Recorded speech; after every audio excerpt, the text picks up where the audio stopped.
en términos de cómo pensamos los vínculos afectivos, lo así llamado amor, una cuestión en la que vengo reflexionando desde hace unos días, largos, algunos meses quizás, em, y que me gustaría saber si les resuena la idea, si recuerdan algún eco de sus propias experiencias, en sus propias satisfacciones y gratitudes en torno al amor, y también así las decepciones, las tristezas, los desgarros, las incompletitudes en las que a veces transitamos.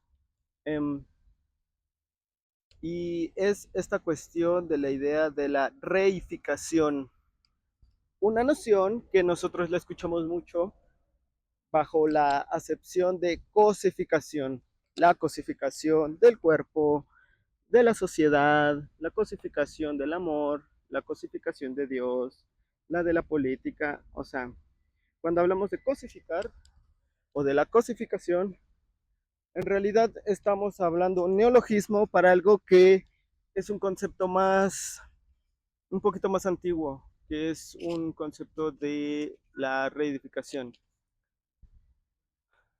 Viene de una contracción latina que significa enraizado o como clavado, materializado, metido en la tierra, ¿no? El primero que va a usar seriamente la noción de reificación, reificar, como sinónimo de cosificar. En realidad, como decíamos, cosificar viene de a posteriori, porque existe el concepto de la reificación y de la cosa, el hacer cosa. Es George Lukács. Lukács es un filósofo de principios del siglo XX que habla de las sociedades reificadas, la vida moderna reificada. O sea, es una noción que la va a retomar Heidegger y nos va a llegar a nosotros a nuestra época como la cosificación. El hacer cosa o tratar como cosa, como objeto, a algo que no sería del orden de las cosas o de los objetos, como la sexualidad plena, la identidad personal, la identidad política, la religión, el arte, el amor, la familia, el afecto en general. ¿Ok? Y hasta ahí no estoy diciendo nada nuevo, todo es más o menos de qué estamos hablando. Todos en algún momento hemos escuchado esta categoría. No me cosifiques, no me gusta que me cosifiquen. Todo eso viene de no me reifiques, no me gusta que me reifiquen, ¿no?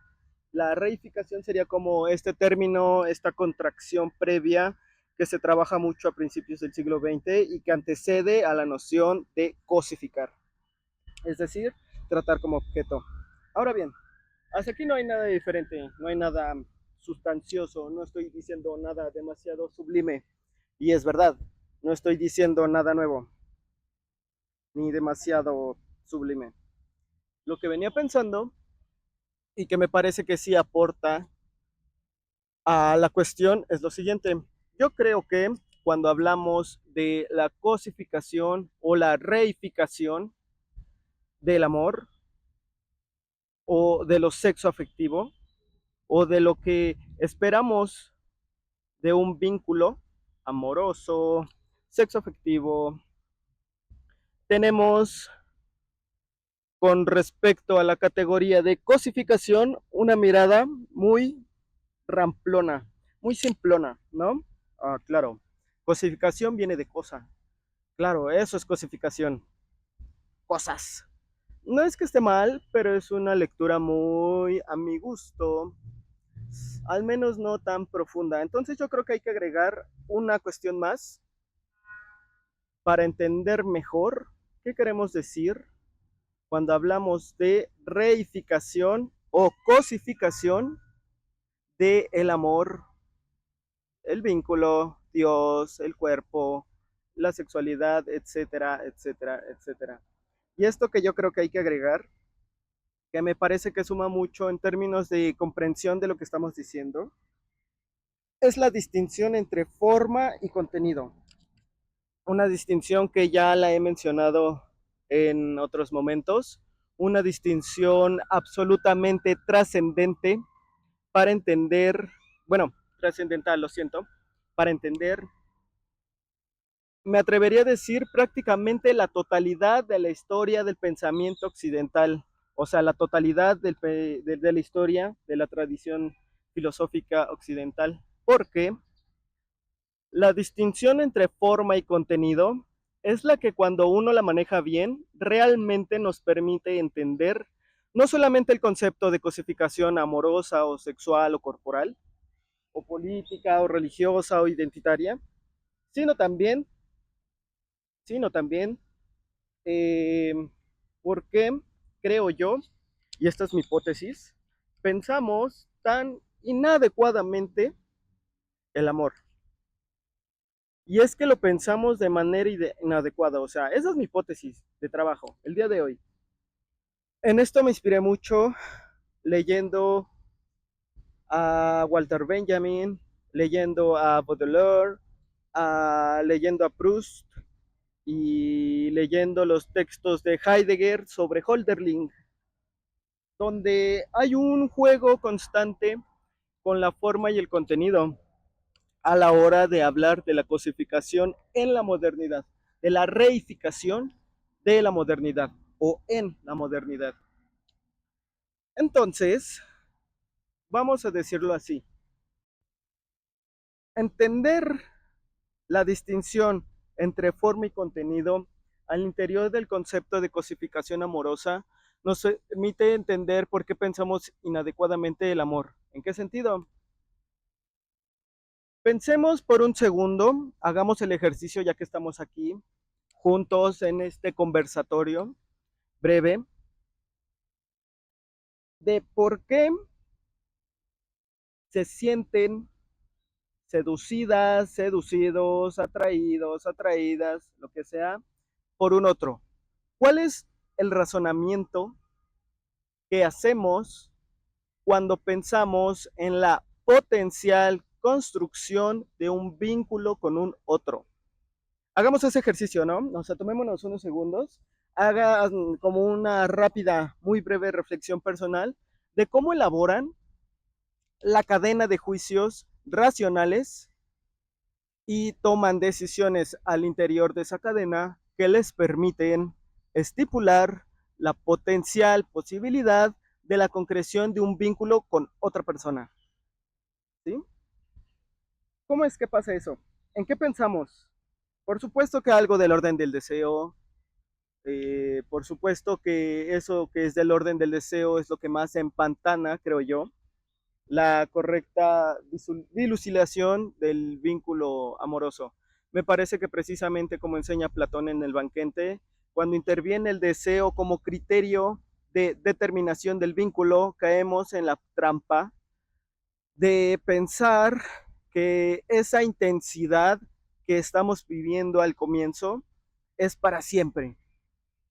Que esa intensidad, esto que Alejandro de Olina un día dijo, la pirotecnia del principio, ¿no? O sea, esto que es la pirotecnia del principio, lo intenso, la compatibilidad, la buena cama, el orgasmo, la media naranja, la carne, las cosas del orden de la piel, todo eso que forma parte de ese primer momento, cuando lo tomamos como único criterio de selección y de determinación, tendemos a fingir no saber o tendemos a fingir no saber que eso se va a cortar en algún momento. Que difícilmente esa intensidad de deseo dure 10 años, por ejemplo, o después de una convivencia de varios años.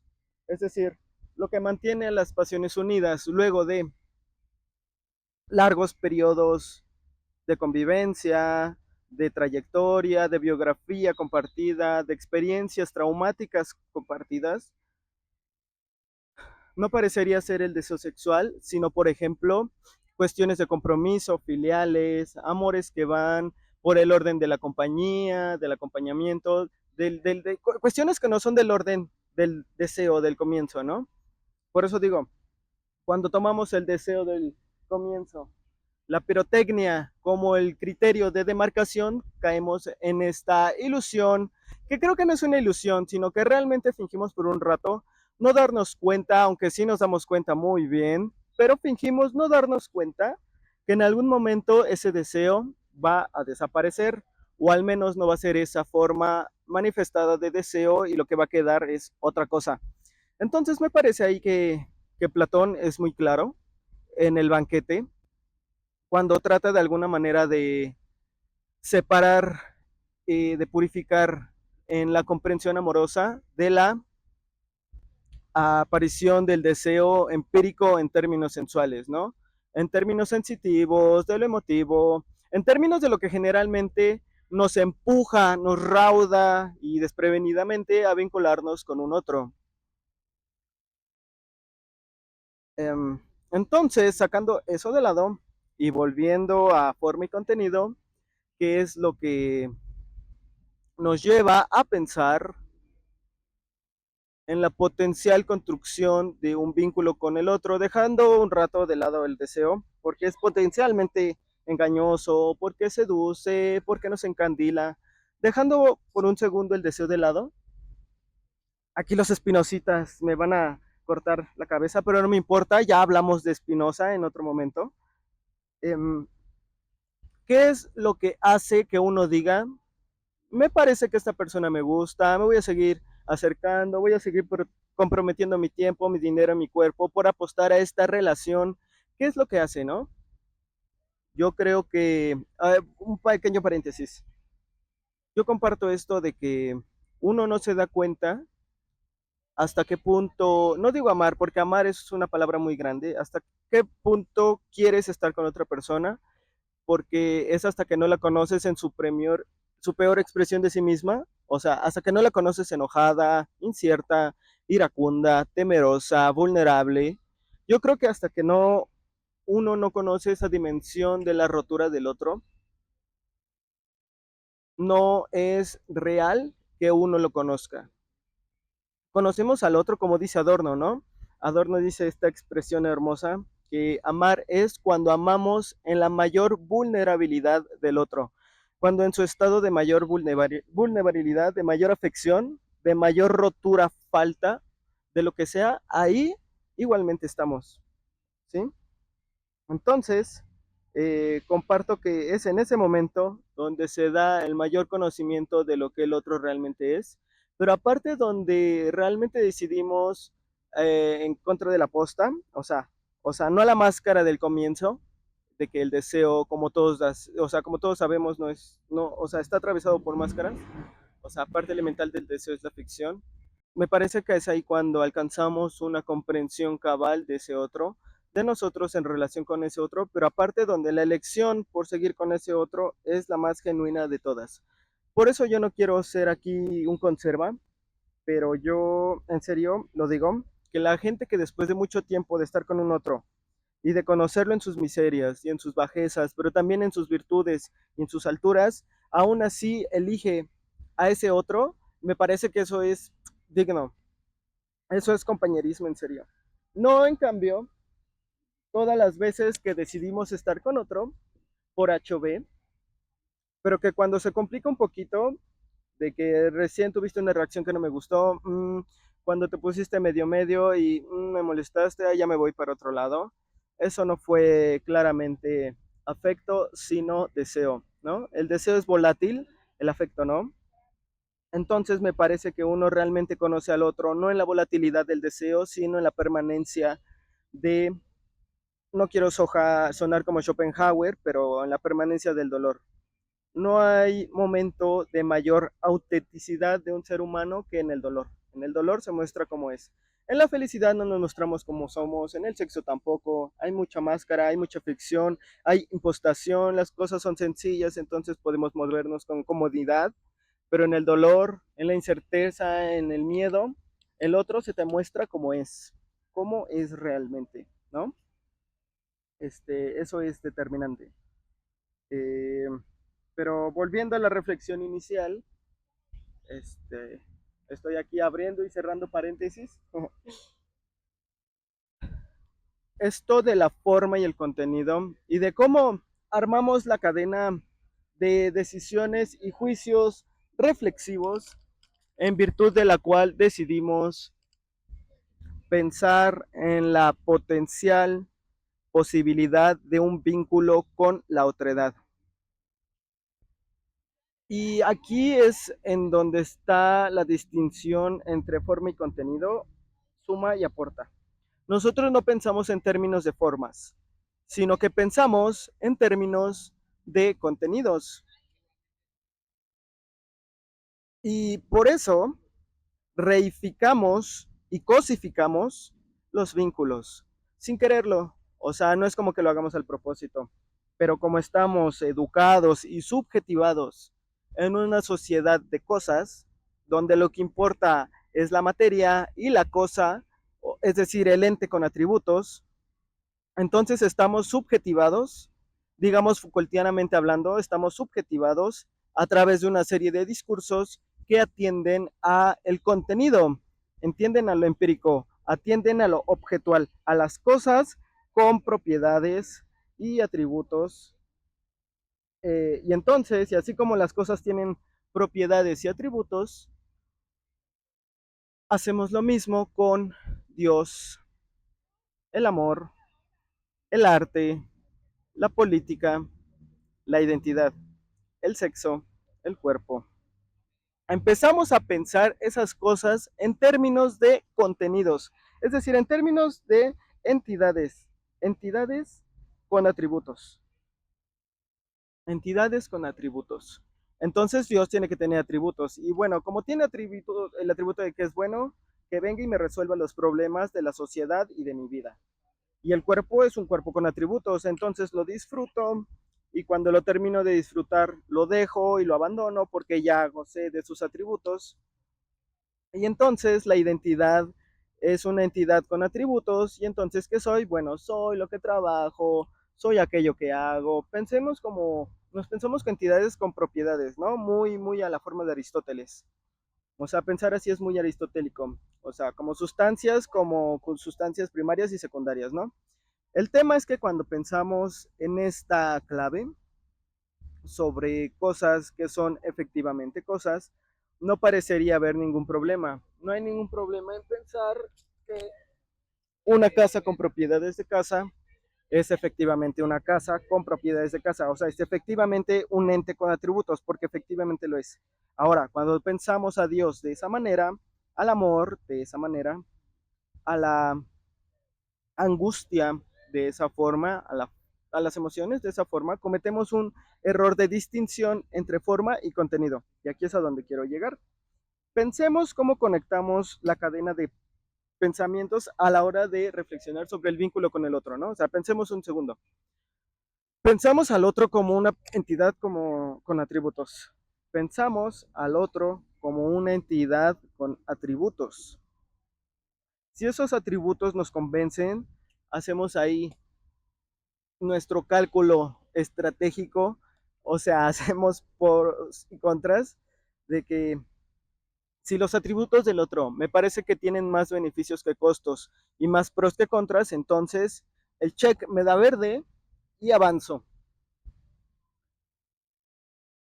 Entonces, además de hacer eso y además de mezclar todo eso en la vorágine del deseo erótico y por supuesto en caer en una mezcla entre pensamiento analítico y ficcionalización sintiente de lo que,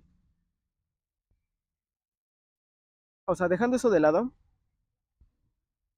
no solamente pienso al otro como un ente con atributos a la forma de la reificación, sino que además pienso al vínculo con ese otro como un ente con atributos. Y algo que es un vínculo, que es del orden de la forma, atentis a esto, lo concibo como un ente con propiedades.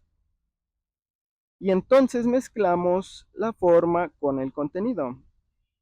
Y avanza esto, ¿no? Porque esto progresa.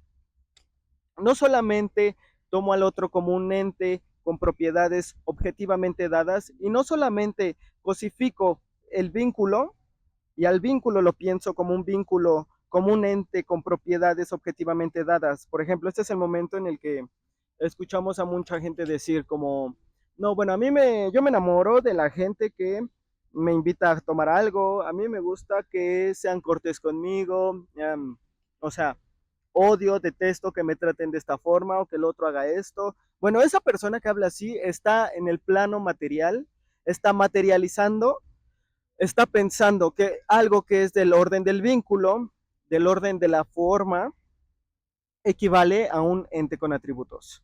Esas personas tienden a ser muy superficiales en el pensamiento, tienden a pensar en términos de cómo el otro se comporta objetivamente, cómo el otro es en su lista de propiedades objetivas, hacen ahí su cálculo de costo-beneficio, pros y contra, pero además cómo el otro se comporta objetivamente en términos de propiedades del comportamiento. Entonces, si el otro es así, me gusta. Si el otro no es así, no me gusta. Hizo esto que no me gusta, pero sí hace esto que sí me gusta. O sea, cosifican algo que no es del orden del contenido, sino que es del orden de la forma.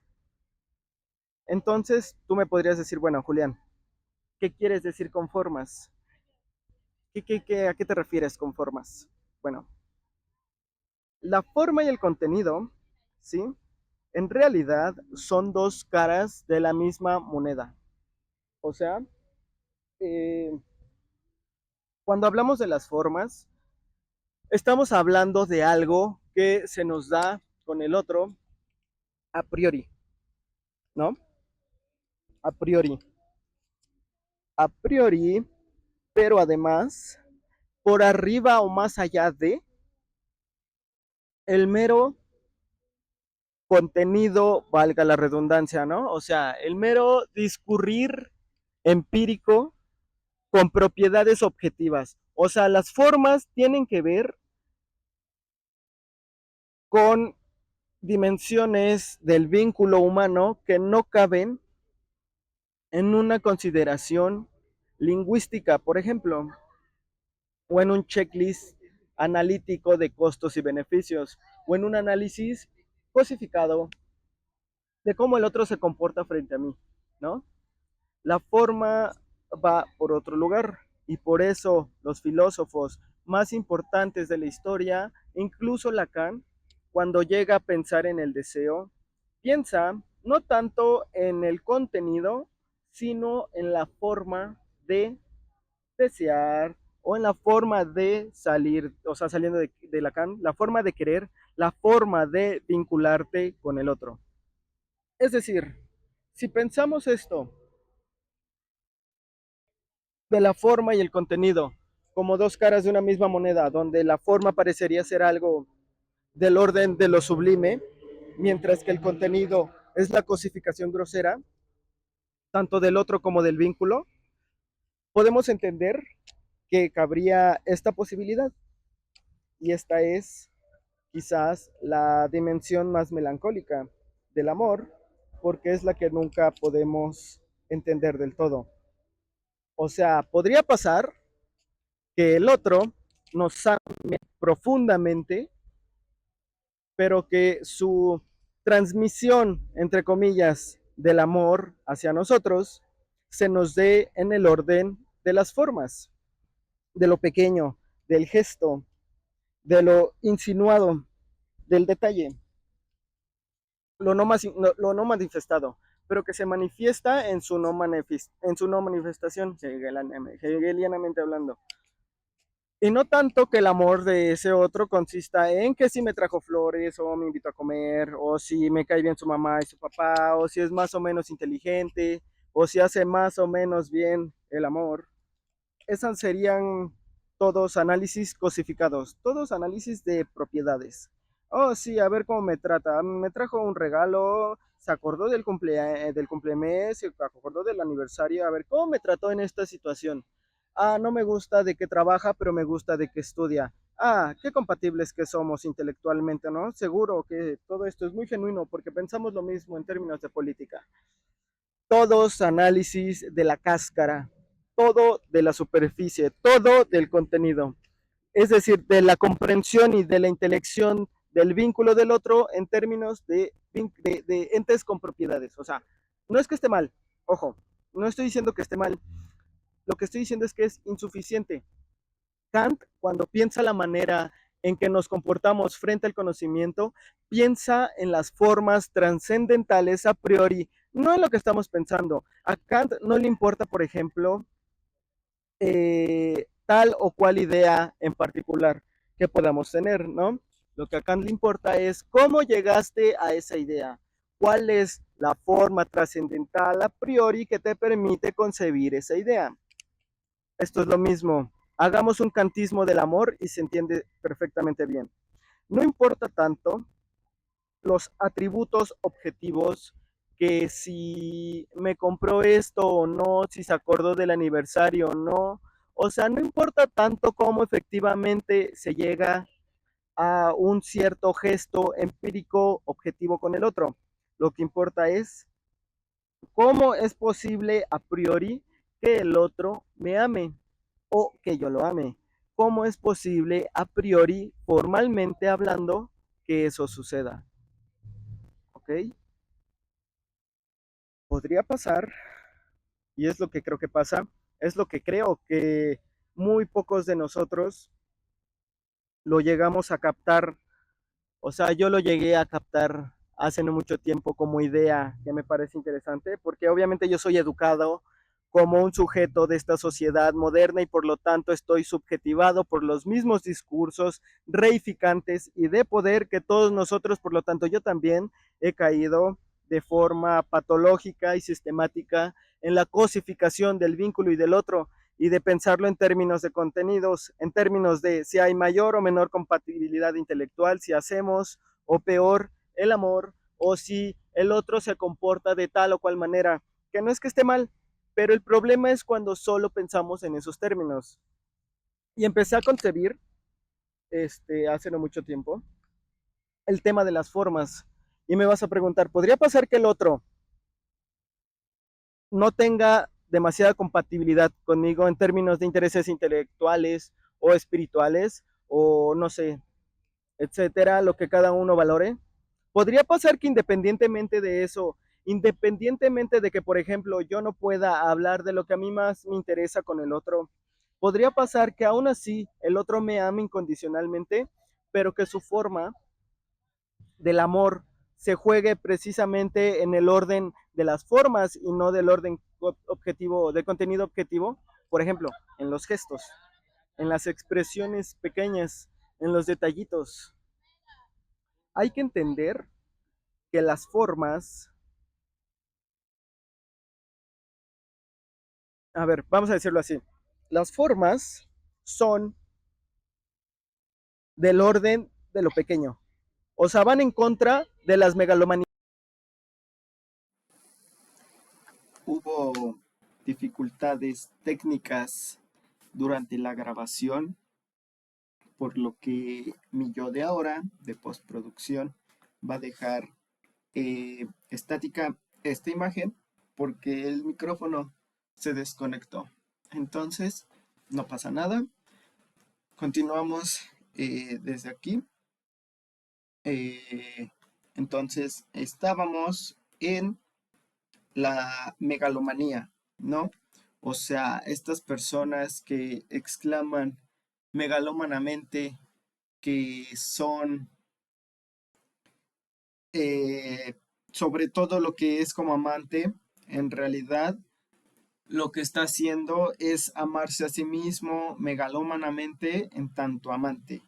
Se ama a sí mismo como amante. Es un megalómano, ¿ok? Es un megalómano total. Las formas que muestran en el detalle, en la sutileza, la presencia de lo sublime, no operan en esos grandes discursos cosificados y megalómanos del te amo y voy a estar a tu lado y qué increíble que somos juntos, ¿no? Y toda esa construcción cosificada, porque siempre es en el discurso empírico y de contenido, siempre es en el orden de las cosas como propiedades, sino que las formas, quizás, esto es una hipótesis, quizás las formas del verdadero amor se dan en, em, como diría Nietzsche, el aleteo de la paloma, ¿no? Dice Nietzsche en una frase tremenda del Zaratustra, o no, no es del Zaratustra, me parece que es en el Quehomo, creo que es en el Quehomo, no estoy seguro, pero dice que las tempestades más importantes del universo advienen con el aleteo de una paloma. Como que hay algo en las formas de lo sublime que es a priori, que no está objetivado, que no es del orden de los contenidos empíricos y de las entidades con propiedades, que aparece en lo pequeño. Esto se mete en Baudelaire, en la poesía de Baudelaire, lo retoma Benjamin. Hay un momento de pensar, por ejemplo, cómo un pequeño fragmento de un residuo urbano puede detonar la revolución. Dice Benjamin en las tesis de la historia que dice, en cada instante, dice Benjamin, puede pasar el Mesías. Sacando la liturgia de la teología, está esto de que parecería ser que lo importante de un vínculo con algo se da en cosas que son de las formas, que son abstracciones etéreas, pero que devienen sublimidad en el pequeño detalle. Y entonces, si no tenemos esto en cuenta, ¿qué nos puede pasar? Nos puede pasar que nos desenamoremos, nos sentamos faltos, que el otro no me da lo que yo necesito, porque siempre es el otro el que no da lo que uno necesita, ¿no? Porque somos egocéntricos y megalómanos todos. Todos queremos que el otro reporte como entidad con propiedades objetivas a nuestras necesidades.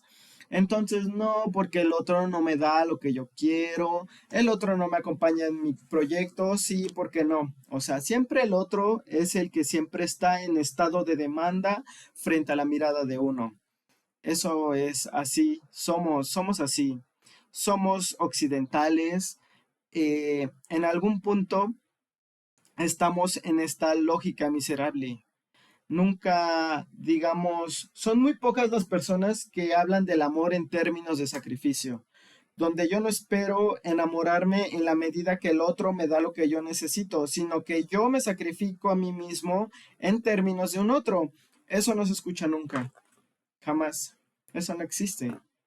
O sea, es de que yo me sacrifique, yo, con toda mi sublimidad, con todo mi yo, con toda mi infatuación, como, ah, con toda mi infatuación insuflada sobre sí mismo, con todo mi egotismo, yo me voy a sacrificar por otro. No, no, no, o sea, no. O sea, somos así. Entonces, a lo que voy con esto es, podría pasar que nos desenamoremos, nos alejemos de un otro y que ese otro te ame como nadie, te ame incondicionalmente, pero no en términos de un otro que es una cosa con propiedades que te placen o no te placen, sino en términos de las formas, del gesto, del acompañamiento detallado, de lo pequeño, de lo sutil, de lo etéreo, pero en lo que se juega lo real, lo sublime, lo mesiánico, diría Benjamin, ¿no? Y yo creo que no es casualidad que no nos enseñen a pensar en estos términos y que nos hacen pensar al otro y al vínculo del otro en términos tan cosificados, tan reificados, Es decir, en términos de un otro con propiedades objetivas y un vínculo con propiedades objetivas, y entonces estoy con ese otro y estoy en ese vínculo mientras esta serie de propiedades se cumplen, y cuando se dejan de cumplir, entonces me voy porque se acaba la balanza de costos y beneficios, entonces corto eso. Y así tendemos a tratar al otro como un cajero automático, como una televisión, como un celular, como una cosa, ¿no? Digamos, pero no solamente en el sentido de la cosa, sino en el sentido de que lo pensamos como un contenido, como si el amor se pudiera pensar en términos de contenidos, como si el amor fuese, y aquí es en donde está el chiste, una idea en sí misma. Y lo más probable es que el amor no sea una idea en sí misma, con contenidos, sino la forma a priori que posibilita todo lo demás.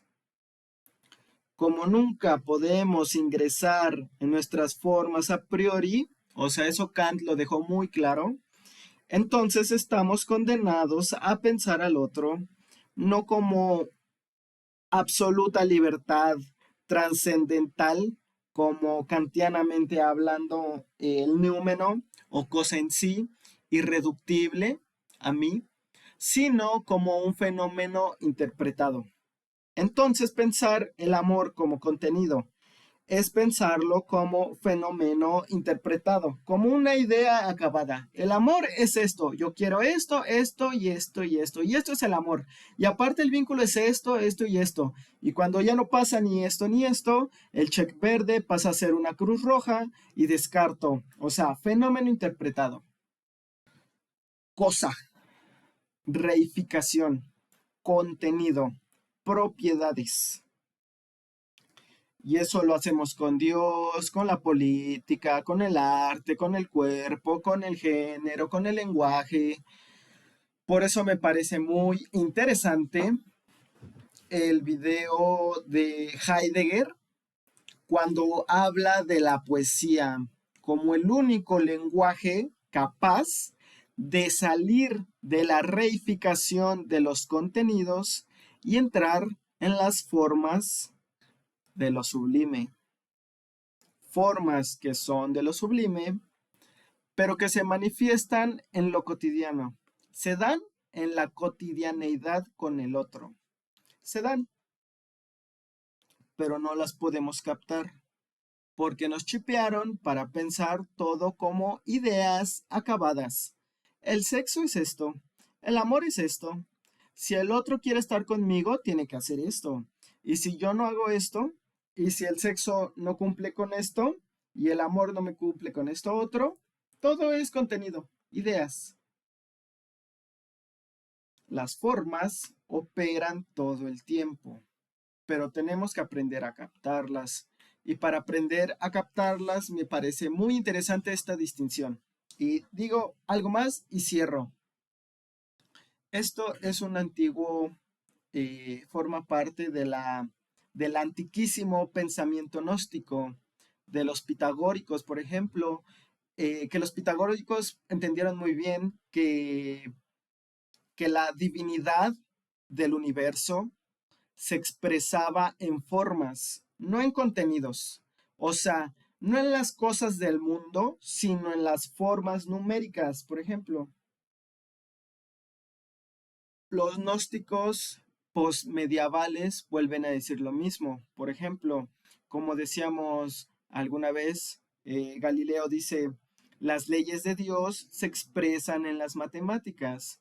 Es decir, hay algo en el orden de la forma que es más importante, más constitutivo que el contenido.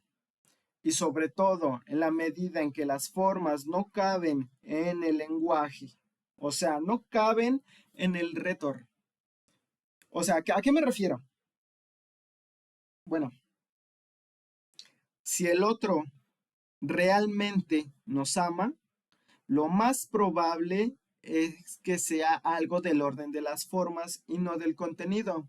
Y como el lenguaje no cabe en las formas, sino que cabe en los contenidos, entonces el otro posiblemente no tenga cómo expresar de manera conceptual lo que siente. Y nosotros, ¿qué vamos a hacer como buenos cínicos? Vamos a quedarnos con su imposibilidad de expresar conceptualmente lo que siente. Y le vamos a decir, no me puedes expresar todo lo que sientes por mí. O sea, no, así yo no. Porque me siento inseguro, me siento incierto. No, yo siento que me digas, enfatízame todos los días de tu vida todo lo que me amas, todo lo importante que yo soy para ti. Y así aparte yo inflo mi ego y lo inflo y lo inflo y me siento mejor persona y siento toda esa subordinación. Lo más probable es que el otro te esté amando genuinamente en una dimensión formal que no se puede reducir al lenguaje conceptual por lo menos, sí al lenguaje corporal, sí al lenguaje poético, sí al lenguaje erótico, pero por eso es muy importante y aquí es a donde llegamos a la clave de todo esto. La clave para entender la noción del amor en, por ejemplo, Walter Benjamin, el cuerpo. El cuerpo va a Roland Barthes también retoma esto. El cuerpo aparece como una instancia de sublimación, de una forma de condensación, como una especie de enchufe, como una especie de traductor entre forma y contenido. ¿Estamos? Por eso es clave entender el lenguaje corporal del otro. No lo que me dice, sino lo que hace. Porque eso del orden de las formas, lo que se hace, lo pequeño del gesto, no el gran discurso megalómano. Eso es del contenido. Cualquiera puede armar un gran discurso. Cualquiera puede decir, sí, yo te amo incondicionalmente y eres la única en mi vida. Yo respeto, a mí me encanta que bla, bla, bla, bla, bla, pura verborrea. Cualquiera puede armar un discurso. Ahora, no cualquiera puede poner en acción concreta lo que está diciendo. ¿Ok? Porque eso es del orden de las formas. Entonces, el cuerpo lo que va a ser lo simbólico para los neocantianos, o sea, el cuerpo expresando lo simbólico, es el punto en el cual la forma amorosa se traduce a un lenguaje que podemos interpretar. Por eso el gesto es clave. Entender los gestos del otro, aunque sean eh, circunspectos, severos, no importa que el otro sea una persona apática, que no diga lo mucho que le importa, son los gestos, porque en el gesto corporal está manifestando en un lenguaje que podemos llegar a interpretar algo que lo está sintiendo en el orden de la forma amorosa. Por eso me parece súper clave que si te interesa la noción del cuerpo, en este sentido ampliado con respecto a la noción fisiocrática y meramente médica del cuerpo, tienes que leer a Merleau-Ponty, ¿sí? El esquema corporal de Merleau-Ponty. El esquema corporal es un esquema mucho más que lo meramente fisiológico es mucho más que lo meramente sensitivo, es mucho más que lo meramente sinestésico. El esquema corporal en Merleau-Ponty es un punto de intersección y referencia cero en el cual se cristalizan las formas con el contenido. Si no entendemos la dimensión del cuerpo, en Benjamin aparece un texto hermoso que él tiene que se llama El amor, un problema europeo, donde él habla del cuerpo desde un lugar que él lo llama el cuerpo sintiente, como el cuerpo enamorado, como un cuerpo sintiente, como una especie de cuerpo protofenomenológico. Walter Benjamin se mete como que en un análisis del cuerpo de los amantes impresionante, excelso. O sea, justamente se da esta vinculación entre la, la forma gestaltes. Ay, ¿cómo lo llama? Este, mira, ahí se me fue el término en alemán, pero la forma y el contenido de los amantes, o sea, eso lo retoma Merleau-Ponty y va a hablar del esquema corporal como el punto de referencia cero. Es muy interesante, muy interesante. Pienso que como no tenemos estas comprensiones del cuerpo, ojo, otro gran lugar donde se condensa forma y contenido, donde las formas de lo sublime se traducen a un lenguaje interpretable, a un fenómeno interpretable, es en la imagen. También la imagen es todo un tema. Ahí puedes leer a Gilles Deleuze, a Guy Debord, los trabajos de Baudelaire. La imagen también es ese lugar ontológico raro donde las cosas que son de la forma amorosa se presentan en un lenguaje interpretable para el ser humano.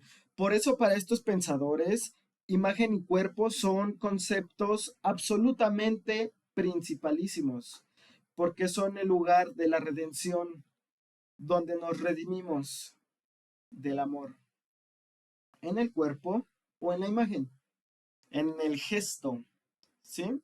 En la acción de un cuerpo que dice más de lo que dice la palabra hablada. Em, Te recomiendo ampliamente Walter Benjamin, Roland Barthes en términos de lenguaje literario, sobre todo Merleau-Ponty. O sea, si te interesó este tema. Pero bueno, quiero cerrar con esta idea de que como no somos conscientes de todo esto, entonces pensamos los vínculos sexoafectivos, el amor, en términos de contenidos. No, a mí me gusta bla. No, sí, porque tenemos muy buena cama y bla.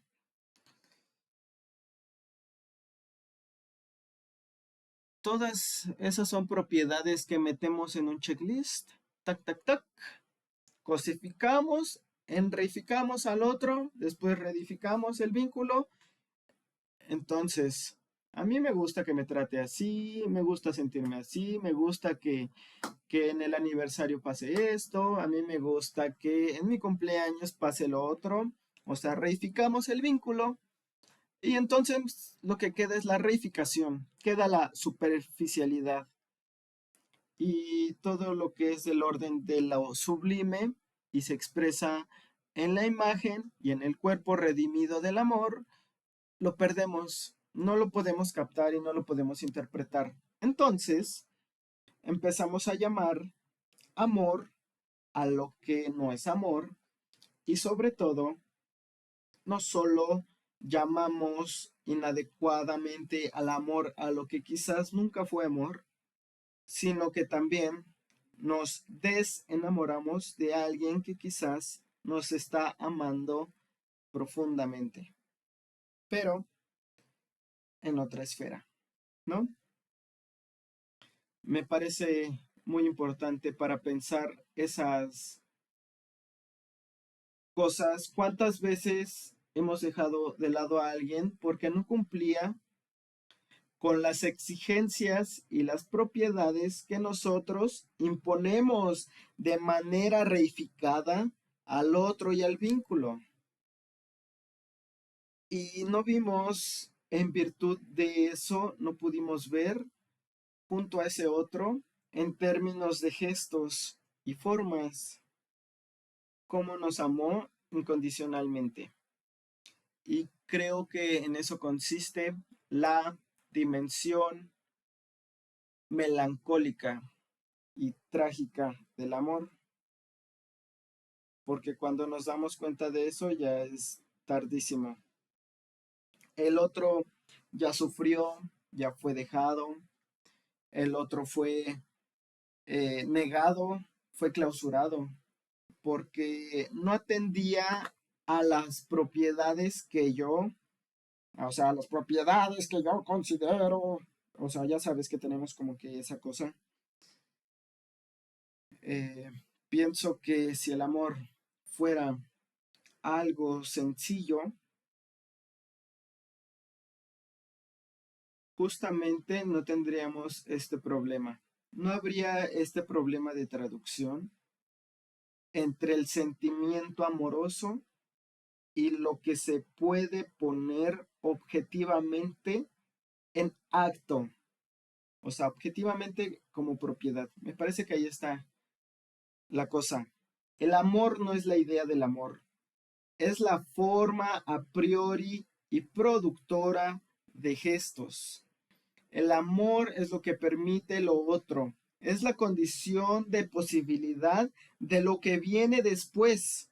Nosotros somos tan cortos en nuestra percepción, todos nosotros somos tan cortos en nuestra percepción que en vez de entender que el amor es la forma a priori manifestada de manera problemática en gestos y acciones cotidianas y que posibilita todo lo que viene después. No, pensamos que el amor es una idea, la idea del amor, el concepto del amor, y ahí ya caemos en el contenido otra vez, en el concepto con propiedades y bueno, estamos siempre en la superficie. Entonces me parece interesante para pensar esto. eh, Me parece que si uno quizás toma conciencia de esto, se puede dar cuenta de cuánto nos aman y de cuán amados somos por mucha gente de la cual no tenemos ni la más mínima idea, ¿no?